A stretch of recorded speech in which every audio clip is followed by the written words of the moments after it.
ایک خاتون کے داماد نے اس کی بیٹی پہ ہاتھ اٹھایا. غلط کام ہے, میں ہاتھ اٹھانے کو پروموٹ نہیں کرتا, کہیں آپ یہ سمجھیں گے شوہروں کو چاہیے بیویوں کو ماریں, ایسا نہیں ہے. لیکن عورت تھی سمجھدار, بیٹی نے گھر آ کے بتایا میرے میاں نے ہاتھ اٹھایا ہے. آج کل تو عورتیں اور گھر مائیں تباہ کر دیتی ہیں. تو ماں نے کہا بیٹا دیکھ شوہر نے ہاتھ اگر اٹھایا ہے نا تو کوئی تو بات ہوئی ہوگی. فوراً کیا کرتے ہیں, فون گھما کے داماد کو گالیاں دینا شروع کر دیتے ہیں. یہی ہوتا ہے نا آج کل مارکیٹ میں, اٹھا گیا تو نے ہاتھ کیسے اٹھایا, ہوتا کون ہے تو, پہلے تحقیق کر لو بھائی بولا کیا ہے اس نے. ہاں کوئی ایسی بات نہیں ہے, اس کو بولو بھائی کیوں, یہ تو کوئی ایسی بات نہیں ہے جس پہ ہاتھ اٹھایا جائے, اور اگر غلط بھی ہے تو اتنی غلط تھوڑی ہے کہ ہاتھ اٹھایا جائے. تو بس جذباتیت کا شکار ہیں, افراط و تفریط ہے, پولائٹ بننے کے چکر میں سارا بیڑا غرق ہو رہا ہے. صحیح ہے نا, یہ اسلام کے اخلاق نہیں ہے. ہر چیز بیلنس ہے اسلام میں, ہر چیز. کتنا پیارا اصول ہے, بچے کو 7 سال کی عمر میں محبت سے سمجھاؤ, مارنے کی اجازت نہیں ہے. چھوٹا ہے بھائی, نماز پڑھے ٹھیک ہے, نہیں پڑھے تو بھی ٹھیک ہے, 10 سال تک برداشت کرو. 3 سال تمہارے پاس ہیں محبت کے لیے, 10 سال میں بھی نماز نہیں پڑھتا تو اب انسان لاتوں کے بھوت ہاتھوں سے نہیں سمجھتے, اب ہاتھ اٹھانا پڑے گا آپ کو. اب نہیں اٹھائیں گے تو یہ پولائٹنس نہیں ہے, یہ آپ کے نالائق ہونے کی, بولو نا بھائی, دلیل ہے, آپ کے نالائق ہونے کی دلیل ہے.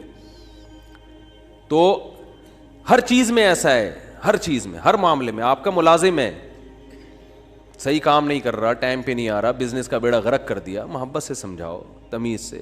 2-4 دفعہ کے بعد چل بھائی چھٹی تیری, نکل پتلی گلی سے, ٹھیک ہے نا. یہ فیکٹری ہے, ہم نے کو ایدی سینٹر تھوڑی کھولا ہوا ہے ہم نے یہاں پہ. ہمارے ایک رشتے دار فیصل آباد میں, ان کی فیکٹری تھی کپڑے کی, مجھے لے گئے. ویسے مجھے شوق بھی ہے چیزیں دیکھنے کا, کیسے بن رہا ہے, کیا ہو رہا ہے.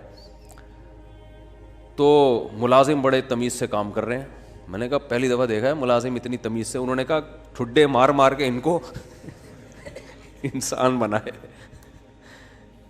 ٹھڈے مار مار کے کیا بنائے. کہہ رہے بیٹھے رہے, کہتے تھے جب آتا تھا سو رہے ہوتے تھے, کام ہی نہیں کرتے. دہاڑی پہ تو ایسے ہی ہوتا ہے نا, کمیشن پہ کام ٹھکا ٹھک ہوتا ہے, دہاڑیوں پہ کام ایسا ہی ہوتا ہے. تو یہ نہیں ٹھڈے وڈے نہیں مارے, تمیز, اصل تو تمیز ہی ہے, لیکن تمیز کی بھی ایک کیا ہے میرے بھائی, حد ہے, حد ہے تمیز. تو مسلمان چونکہ ہماری زندگیوں میں بیلنس ہی نہیں ہے. اصل تو اخلاق ہی ہے, یاد رکھو. اصل کیا ہے, یہ نہیں کہ اصل سختی ہے. اصل کیا ہے, جو کام اخلاق سے ہوتا ہے وہ سختی سے نہیں ہوتا. اسلام نے اصل تو اخلاق سکھائے. آپ صلی اللہ علیہ وسلم نے فرمایا قیامت کے دن میرے سب سے قریب وہ ہوگا احسنہم اخلاقا, جس کے اخلاق سب سے اچھے ہوں گے. گالیاں ٹھڈے یہ کوئی تہذیب نہیں ہے. مار دھاڑ, گھروں میں چیخو پکار, گالیاں دے رہے ہیں رشتہ داروں کو, گالیاں بلب کے رشتہ داروں کو. بھائی کہ لائٹ اگر جا رہی ہے تو گالیاں دینے سے لائٹ تھوڑی آ جائے گی, ٹھیک ہے نا. نہ بلب کے رشتہ داروں کو گالیاں دینے سے لائٹ آئے گی, نہ بلب کو گالیاں دینے. آپ کی زبان کیا ہو جائے گی, خراب ہو جائے گی. تو اصل تو اخلاق ہی ہیں. حضرت انس بن مالک رضی اللہ تعالی عنہ نے 10 سال نبی کی خدمت کی ہے, بچے تھے. فرماتے ہیں ایک دفعہ بھی ایسا نہیں ہوا کہ میں نے کوئی کام نہیں کیا اور آپ نے یہ پوچھا کیوں نہیں کیا, اور میں نے کوئی کام نہیں کرنا تھا اور کر دیا تو آپ نے یہ پوچھا ہو کہ کیوں کیا. بس جتنا کام کر دیا ٹھیک ہے, نہیں کیا تو بھی ٹھیک ہے. نبی صلی اللہ علیہ وسلم نے حضرت انس بن مالک کو ایک دفعہ کسی کام سے بھیجا. وہ بچے تھے, بجائے کام کرنے کے بچوں میں کھیلنے لگے جا کے. تو آپ صلی اللہ علیہ وسلم گئے, دیکھا بھائی کہاں ہیں, تو دیکھا وہ تو کھیل رہے ہیں. تو آپ صلی اللہ علیہ وسلم حضرت انس بن مالک کے پیچھے جا کے کھڑے ہو گئے. حضرت انس نے پیچھے مڑ کے دیکھا تو آپ صلی اللہ علیہ وسلم کھڑے ہوئے مسکرا رہے ہیں, کچھ بھی نہیں کہا. سمجھ رہے وجہ کیا ہے بھائی, یہ تو اپنی ان کی والدہ نے گفٹ دیا ہے نا خدمت کے لیے, تو اپنی مرضی سے خدمت کر رہے ہیں, اس میں سختی کیسی. ٹھیک ہے خدمت کر دی تو بھی, اور بچوں کے ساتھ تو ویسے بھی شریعت میں سختی نہیں ہے, بچوں کے ساتھ تو بہت نرمی ہے. میں تو وہ جو ٹھڈے مارنے کی بات کروں تو 30-35 سال کے تھے نا جو پڑے ہوئے ہیں. تو آپ صلی اللہ علیہ وسلم کے ہمیں سیرت میں سختی بھی ملتی ہے اور نرمی بھی. رحمت للعالمین, ایک ایتھیس نے اعتراض کیا یہ رحمت للعالمین ہے اور جناب گردنیں اڑانے کا حکم بھی دے رہے ہیں. یہ کیسے رحمت للعالمین ہے؟ بھائی رحمت للعالمین کا یہ مفہوم کہ کسی کو کچھ بھی نہ کہیں یہ رحمت نہیں ہے، یہ انسانیت کے لیے زحمت بن جائے گی یہ عادت، تو کیونکہ اس صفت کو فالو کرنا ممکن نہیں ہے۔ رحمت کا معنی ہر لحاظ سے جامع شخصیت ہیں آپ صلی اللہ علیہ وسلم۔ مشہور واقعہ کئی بار سنا چکا ہوں، دوبارہ سنا کے بس پھر آگے بڑھتا ہوں، کہ ایک شخص نبی صلی اللہ علیہ وسلم کی جاسوسی کر رہا تھا، گرفتار ہو گیا، تو آپ نے حکم دیا اس کی گردن اڑائی جائے۔ اب دیکھو گردن اڑانے کا حکم دینا بظاہر یہ رحمت کے خلاف ہے نا۔ ہم ہوتے ہم کہتے ہیں نہیں بھائی گردن کیوں اڑائی جائے، اسلام تو بہت وسیع مذہب ہے، ٹھیک ہے نا، اللہ بہت غفور رحیم ہے۔ آپ صلی اللہ علیہ وسلم نے حکم کیا دیا؟ گردن، کیونکہ نہیں اڑائی تو یہ اپنے ساتھیوں کے ساتھ ناانصافی ہوگی، کل دوبارہ جاسوسی کرے گا۔ ہمارے ساتھ پہلے اپنے لوگ ہیں، لیکن اس نے اپنی 6 بیٹیوں کا واسطہ دیا کہ میری 6 بیٹیاں ہیں، میں 6 بیٹیوں کا باپ ہوں، آئندہ نہیں کروں گا۔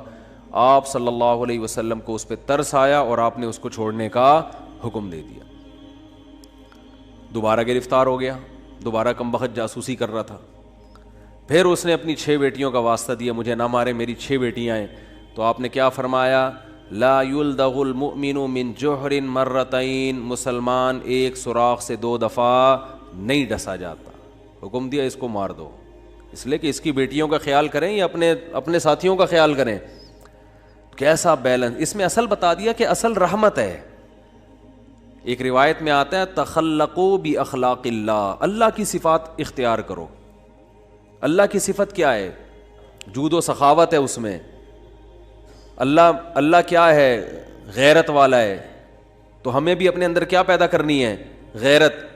تو اللہ کی صفت یہ ہے کہ قرآن حدیث میں آتا ہے کہ جب اللہ نے اس کائنات کو بنایا تو آئندہ کن اصولوں پہ یہ کائنات چلے گی، وہ اصول اللہ نے پہلے لکھ دیے۔ جب کوئی ملک وجود میں آتا ہے تو آئین پہلے بنتا ہے نا، کیا ہو گیا بھائی جان؟ آئین پہلے بنتا ہے، اس کے بعد اس آئین کے تحت قانون وضع ہوتے ہیں۔ تو اللہ نے سب سے پہلے جو چیز پیدا کی وہ قلم، حدیث میں یہ ہمیں سمجھانے کے لیے مثالیں دی گئی ہیں۔ اول ما خلق اللہ القلم، سب سے پہلی چیز جو اللہ نے پیدا کی وہ کیا ہے؟ قلم، کائنات کو بنانے کے بعد، تاکہ جو کائنات جن اصولوں پہ چلے گی نا، وہ اصول، وہ آئین پہلے سے طے ہو جائیں کہ اس آئین کے تحت چلے گی۔ اور اللہ نے سب سے پہلی چیز قلم بنا کے اسے حکم دیا لکھ، ٹھیک ہے نا؟ کیا حکم دیا؟ بولو نا، لکھ۔ تو پہلا اصول لکھا، سبقت رحمتی علی غضبی، میری رحمت میرے غصے پر غالب رہے گی۔ کیا پیاری بات اللہ نے ہم لوگوں کے لیے لکھ دی، جس کی وجہ سے آج ہم بچے ہوئے ہیں۔ یعنی جہاں غصے اور رحمت میں ٹکراؤ ہوگا تو رحمت کیا ہوگی؟ رحمت کا گراف ہمیشہ اوپر رہے گا۔ اللہ یہ بھی لکھ سکتے تھے کہ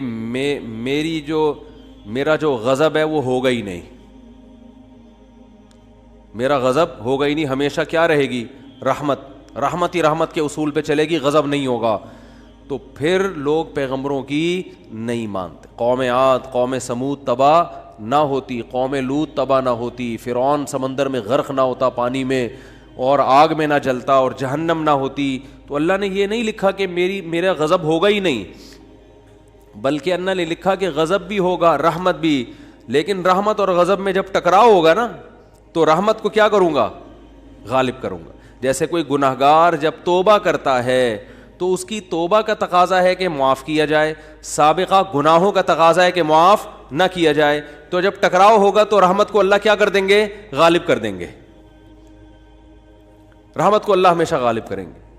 تو یہی نبی صلی اللہ علیہ وسلم کی بھی صفت کہ جب رحمت اور غضب میں ٹکراؤ ہوتا تو آپ صلی اللہ علیہ وسلم کی صفت رحمت کیا ہوتی؟ ہمیشہ غالب ہوتی۔ اس کی بہت ساری مثالیں ہیں۔ مشرکین مکہ نے کتنا ستایا، جب مکہ فتح ہوا تو آپ نے فرمایا لا تثریب علیکم الیوم، سب کو معاف کر دیا، ضرورت نہیں ہے تلوار چلانے کی۔ بھائی اب ان کو قتل کر کے کیا ملے گا ہمیں؟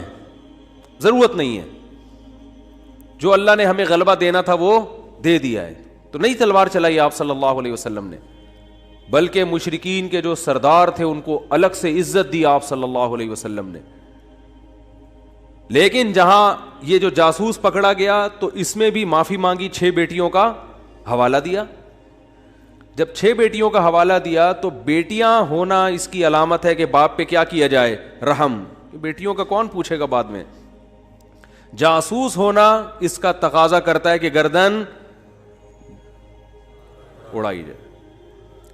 تو یہاں بھی رحمت اور غضب کیا ہو رہے ہیں, بولو بھائی, ٹکرا رہے ہیں. اس لیے آپ صلی اللہ علیہ وسلم نے کیا حکم دیا, چھوڑ دو. بیٹیوں کا واسطہ دے رہا ہے. دوبارہ جب پکڑا گیا ہے تو اب بھی اگر چھوڑنے کا حکم دے دیا جاتا تو اس کا مطلب صفت غضب ہے ہی نہیں. اور یہ بہت خطرناک چیز ہے کہ آپ کے اندر غضب کی اور انتقام کی صفت ہی ختم ہو جائے, انتقام لیس ہو جائیں. اس کا مطلب آپ قوم کے لیڈر نہیں بن سکتے, آپ قوم کو گائیڈ نہیں کر سکتے, آپ قوم خود بھی ڈوبو گے, قوم کو بھی ڈبو دو گے, آپ برباد ہو جاؤ گے. تو میں یہ اتنی ڈیٹیل میں اس لیے بیان کر رہا ہوں کہ یہی چیز ہمیں بھی اپنانے کی ضرورت ہے. اصل پیار ہے, اصل محبت ہے, اصل رحمت ہے, اس کو غالب رکھنا ہے ہمیشہ. لیکن انتقام لیس بولو نہیں بن جانا, غضب لیس نہیں بننا ہے. ایسا نہیں ہو جانا کہ اتنے میٹھے کے جو بھی چاہے نگل لے کھا کے. تو اصل کیا ہے میرے بھائی, اصل محبت ہے. یہ میں اس لیے بتا رہا ہوں کہ بعض لوگ الٹی کوالٹی ہوتی ہے ان کے اندر. اصل غصہ ہے, جب دیکھ لیں غصہ جاری نہیں ہو رہا تو پھر تمیز پہ آ جاتے ہیں وہ, ٹھیک ہے نا. شروع میں کیا کرتے ہیں, غصہ اور مار دھاڑ اور گالیاں یہاں سے شروع کرتے ہیں پہلے. یعنی آپشن یہ ہوتا ہے ان کا, اگر اس سے بندہ قابو میں نہیں آیا تو ان کو اندازہ ہو جاتا ہے یہ قابو میں آنے والا نہیں ہے, پھر وہ کس سے بات کرتے ہیں, تمیز سے بات کرتے ہیں. بالکل اس کی مثال ہے, ایک آدمی نے کسی کے چاقو رکھا, بولا تیری جیب میں جو کچھ ہے نکال دے, اس نے ٹیٹی نکال دی. ٹھیک ہے, اب یہ کہہ رہے تیری جیب میں جو کچھ ہے نکال دے. ٹھیک ہے, یعنی سامنے والا اگر آپ سے بھی بڑا فنٹر نکل آیا, آپ سے بھی بڑا فنٹر نکل آیا تو پھر آپ کہتے ہو بھائی یہاں تمیز یا تمیز سے بات کے علاوہ آپ کے پاس کوئی آپشن نہیں, فوراً غصہ ٹھنڈا ہو جاتا ہے. تو یہ غلط ہے. نہ تو غصہ لیس ہو جانا ٹھیک ہے کہ کچھ بھی ہوتا رہے. اور چونکہ میاں بیوی میں بہت ہو رہا ہے آج کل, یہ بہت زیادہ پھڈے جھگڑے, داماد ایک نمبر کا ہیروئن چی چرسی کہیں کا الو کا, کیا بولوں میں, اور برداشت پہ برداشت, نہیں کل ٹھیک ہو جائے گا, نہیں پرسوں ٹھیک ہو جائے گا. وہ بھائی نہیں ٹھیک ہوگا, یہ چھوڑ دو اس کو. نہیں جی اللہ کی رحمت بہت بڑی ہے, ہو سکتا ہے ٹھیک ہو جائے. بھائی اللہ کی رحمت بڑی ہے اس کا یہ مطلب ہے ہی نہیں. اس کا مطلب ہے کہ چھوڑ دو تو اللہ کی رحمت بڑی ہے, کوئی دوسرا دلا دے گا اللہ. جب ثنا خان کو مفتی انس مل سکتے ہیں اور مفتی انس کو ثنا خان مل سکتی ہے تو اس کا مطلب کسی کو کسی بھی ٹائم پہ کچھ بھی مل سکتا ہے. دو انتہائیں ہیں نا, ایک مولوی اور ایکٹریس کی آپس میں شادی ہو گئی تو اس کا مطلب کسی کی کسی بھی ٹائم پہ کسی پہ بھی شادی ہو سکتی ہے. رشتوں کی کمی مارکیٹ میں نہیں ہے. تو ایسے الٹے لوگوں کو لوگ برداشت کر رہے ہیں کہ ہو سکتا ہے کل ٹھیک, ہو سکتا ہے. بھائی ایک حد ہے, حد ہر چیز میں کیا ہے, ایک لمٹ ہے. اولاد بگڑی ہوئی ہوتی ہے, میں والدین کو کہتا ہوں بھائی اپنے بیٹے کو ایک حد تک تربیت کرو, نہیں آ رہا نا قابو میں, نکلو. بولو پتلی گری سے سامان گھر سے اٹھا کے کیا کرو, نکلو. زیادہ نہیں بدماشی ہے, تیرے باپ کا گھر ہے, تیرا گھر نہیں ہے. ہاں سارے 100% درست نہیں ہوتی اولادیں, کچھ تو باپ کو بھی برداشت کرنا پڑتا ہے اولاد کی خاطر, لیکن وہ بھی ایک حد ہے نا, حد سے زیادہ تھوڑی ہوتا ہے, حد سے زیادہ نہیں ہوتی کوئی بھی چیز. پھر اس میں ایک اصول یہ بھی ہے کہ یہ دیکھا جائے گا بڑا نقصان کس میں. لوگ کہتے ہیں اگر تعلق ختم کیا تو یہ ہو جائے گا, یہ ہو جائے گا. بھائی تعلق ختم کیا تو یہ ہو جائے گا, نہیں کیا تو یہ ہو جائے گا. تو دونوں میں پلس مائنس کیا کرو کہ زیادہ نقصان کس میں. ہمیشہ اس اصول پہ زندگی گزرتی ہے. یاد رکھو دنیا میں سارے فائدے کی چیزیں کبھی بھی حاصل نہیں ہوتی, ہر کام کے کچھ سائیڈ افیکٹ ہوتے ہیں. عقل مند آدمی یہ دیکھتا ہے کہ سائیڈ افیکٹ زیادہ ہیں یا اس کے بینیفٹس زیادہ ہیں. اس اصول پہ زندگی گزاری جاتی ہے. اگر اس اصول پہ زندگی نہیں گزارو گے ساری زندگی کبھی کوئی فیصلہ آپ سے ہوگا ہی نہیں. سمجھ رہے ہو کہ نہیں سمجھ رہے؟ ساری زندگی کنفیوز رہو گے اور کبھی کوئی فیصلہ آپ سے ہوگا ہی نہیں. ہمیشہ اس اصول پہ زندگی گزرتی ہے کہ یہ کام کرنے میں بھی نقصان, نہ کرنے میں بھی, کرنے میں زیادہ یا نہ کرنے میں زیادہ. اس کو پلس مائنس کر کے فوراً رپورٹ مارکیٹ میں لایا کرو, ٹھیک ہے نا, اور رپورٹ خود تیار کرو, کرنا ہے بھائی کہ یہ سائیڈ ایفیکٹ ہیں اس کے, تو یہ برداشت کریں گے. جیسے اینٹی بائیوٹک ہے, کچھ سائیڈ ایفیکٹ ہوتے ہیں, اب ہوتے ہیں تو ہوتے رہیں, کیا خیال ہے؟ تو میں یہ عرض کر رہا تھا کہ اللہ تعالیٰ کا کیا اصول ہے. اللہ تعالیٰ نے بھی کتنی بڑی اللہ کی رحمت, لیکن اللہ نے اس کا ایک اصول اور ضابطہ بنا دیا کہ آخرت میں اس کو نہیں بخشوں گا جو مجھے نہیں مانے گا یا میرے ساتھ شرک کرے گا, کچھ بھی ہو جائے, چاہے پیغمبر کی سفارش کیوں نہ آ جائے, بلکہ پیغمبر پر پابندی لگا دوں گا کہ آپ کو ان کی سفارش کی اجازت نہیں ہے. تو یہ بہت بھائی, اس سے پتہ چلتا ہے ایمان بہت بڑی نعمت ہے. آج مسلم گھرانوں میں بات بات پر ایمان سے ہاتھ دھو بیٹھتے ہیں.